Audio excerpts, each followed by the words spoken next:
Rachel CLAYTON Last updated 0500, October 1, 2017. International retailers such as Zara always draw in a crowd, but the key is keeping people at the mall longer, Wilkinson says.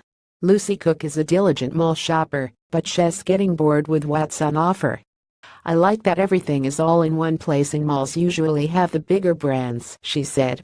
Cook visits Perua or Queensgate Mall in Wellington about 3 times a week.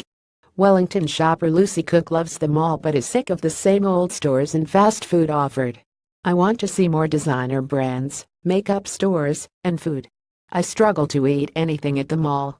Read more. Queensgate Mall hopes HM opening can reverse its fortunes. What HM needs to do to keep New Zealand fans happy. Malls expected to reel from new Central Christchurch shopping centre Sylvia Park opening $9 million food precinct at the end of the year. Have Subway and sushi, and Tank is at the other side of the mall, but that's it, she said.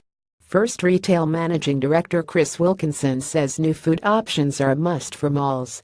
More parking was also a must, she said. Queensgate Mall has been struggling to get customers through its doors, in part because it lost its multi-level car park after the Kaikoura earthquake. First Retail Managing Director Chris Wilkinson said new food and beverage outlets was definitely something malls needed to introduce. A new pavilion and dining laneway called the Grove at the Sylvia Park Shopping Centre could be a major drawcard. Malls around the world were getting rid of fast food and introducing upmarket eating options, he said.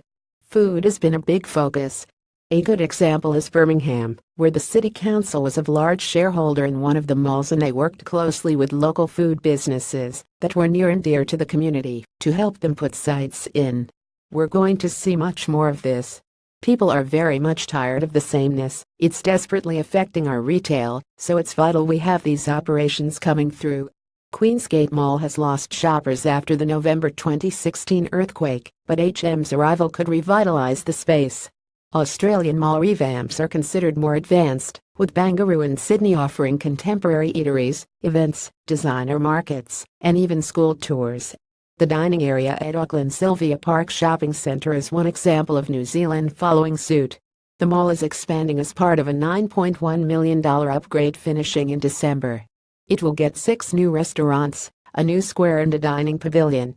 Kiwi Property Chief Executive Chris Gudgeon said the design was part of Kiwi Property's long-term vision to create a world-class town centre at Sylvia Park.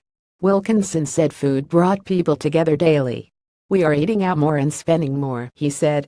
Market View spending figures show since 2007, the value of spending at restaurants, bars, cafes and takeaways has increased by 66%, compared to 25% for all retail spending. Bars, restaurants, cafes and takeaways accounted for 11% of total consumer spending in the year to August, up from 7.7% almost a decade ago. 10 years ago we would have had meetings in the office, now we would never think about having meetings in the office, Wilkinson said. That creates a daily connection with food and beverage, which creates a connection with your retail stores at the same time, so this is the secret. If you can get that right, you've got it nailed. Malls had an advantage over online shopping because they could curate stores of the same type together and offer less. People are getting overwhelmed online. If you go onto Amazon, instead of 50 different kettles there's 1,000. It's just overwhelming and people disengage, he said.